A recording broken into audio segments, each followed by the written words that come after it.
The Death Penalty by Keegan Vanderhoff.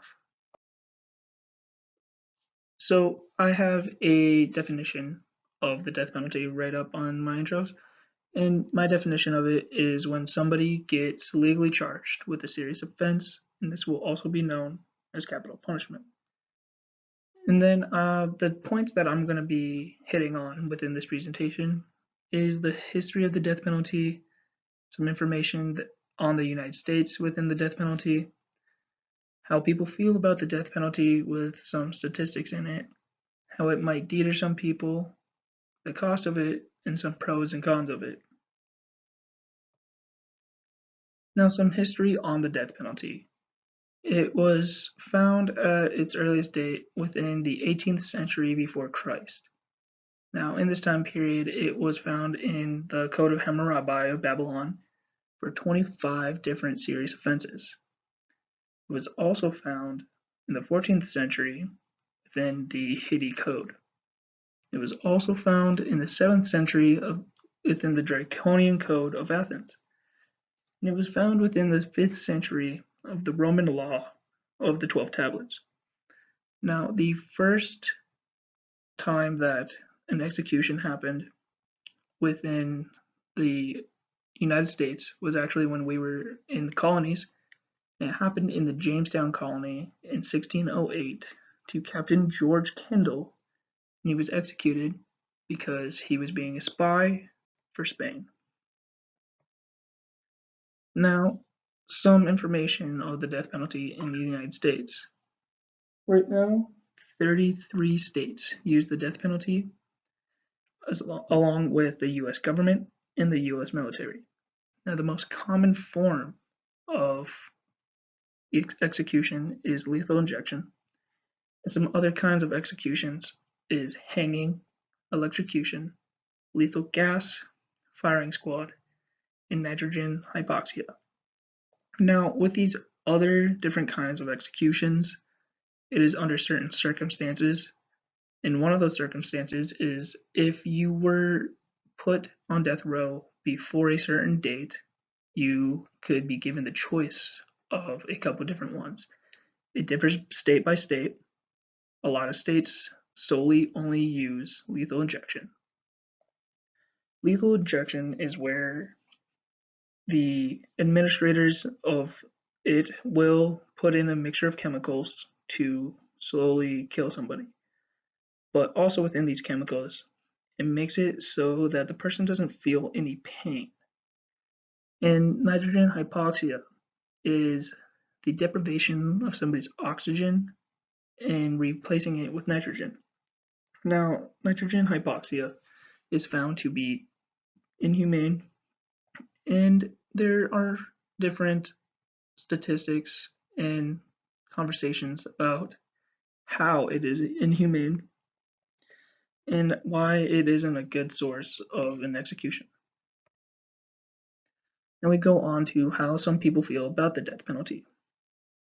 Now 62% of Democrats either oppose or strongly oppose the death penalty, while 75% of Republicans support it or strongly support it. 53% of Republicans believe that it is a good deterrent to use, while 26% of Democrats think it will be. 80% of Democrats think that racial minorities are more likely to be given the death penalty, while 35% of Republicans think that minorities will be given it. Both parties do think, though, that there are some risks and problems with executing innocent people, and 59% of Republicans see this, and 79% of Democrats see this. Now, all this data was grabbed by a source that was used in 2020, so this information is still pretty relevant and modern. Now, on this screen, we have some statistics about it, and you'll find the different columns from the previous slide on the top left, top right, bottom left, and bottom right. Now, we go on to the next statistic where the light green is the death penalty people and the dark green is life in prison. Now you can see within the late 80s and early 90s that people would rather have been given the death penalty instead of being imprisoned for life. Now, slowly, within the 2000s, people started to switch their ideals and would rather spend life in prison than be executed. Now, I don't know if this was of their own accord in what they thought, or if this was found statistically that life in prison would be better than being executed. And then we go to some determinants of the death penalty. It isn't proven that the death penalty actually deters anybody from committing any more of one specific crime. And because of this, it begs questions for should we abolish the death penalty, but upping the amount of life without parole sentences? Would that lead to lower crime rates? Or is it also begs the question that is it worth to put criminals in the death row area as well as feeding them, clothing them, and then actually executing them? Would that be the cheaper option or would life be the cheaper option? Now we go to some costs on this. There are many different variables which come in effect when it comes to the death penalty and the amount of money that it takes. Some variables in this are lawyers, evidence gathering, how long the trial can go on for, where the inmates are kept, and the actual way the prisoners are put to death. The actual death of an inmate is one of the cheaper parts of the death penalty, while one of the most expensive parts is gathering evidence for their trial. Also, where the inmates are kept on death row is a totally different building with their own guards and their own special needs.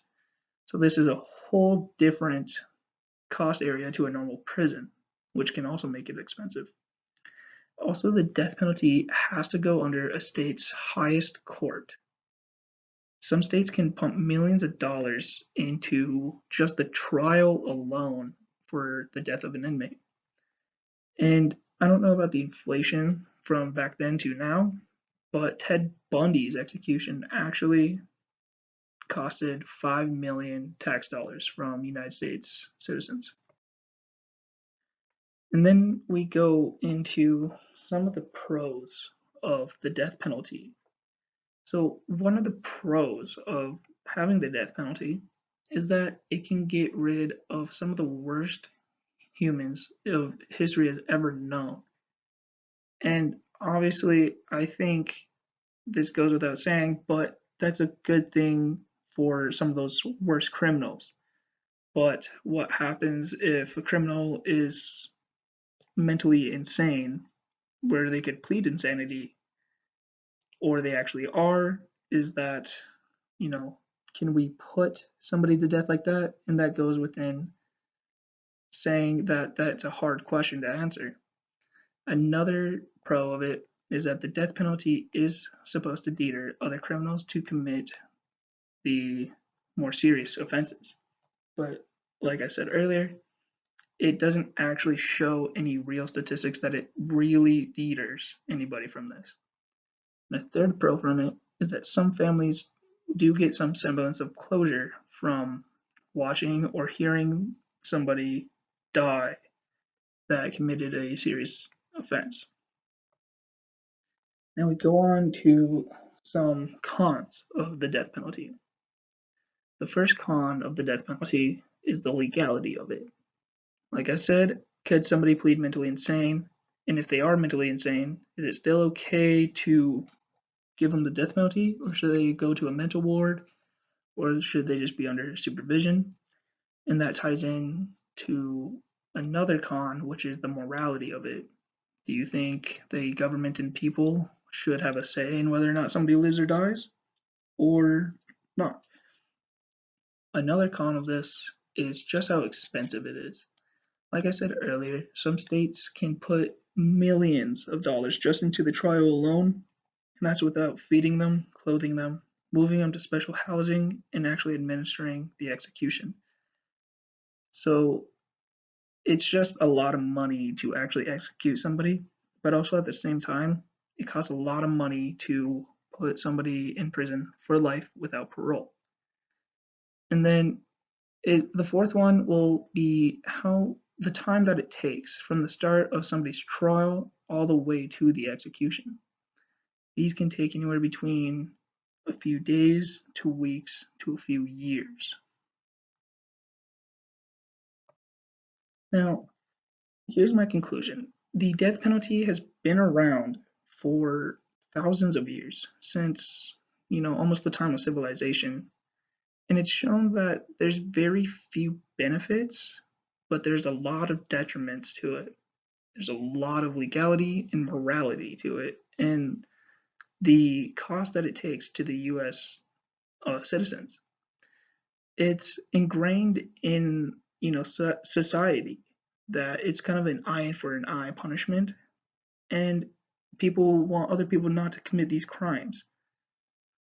So it begs some questions that is the death penalty given to people in a justly cause, or is it used wrongfully sometimes? Do we need to outlaw it, or do we just need to make it so it's less expensive? But that would also be changing the conditions of how some people are put in. Do they get adequate food and clothing, or are they treated like lesser beings and basically like animals? And that ties in with, is it morally right to actually give out this sort of punishment? And these questions are asked all the time in different conversations, in different statistics, in different debates. Now, I have my question, my feedback on here. And my question is, should we still allow the death penalty? And my feedback was wondering if I transitioned good and if the audio also flowed smoothly and did it all fit together. Now, these are all the sources that I made with some links to them and citations. And I thank you guys for watching this presentation, and I hope that I taught some of you some good information.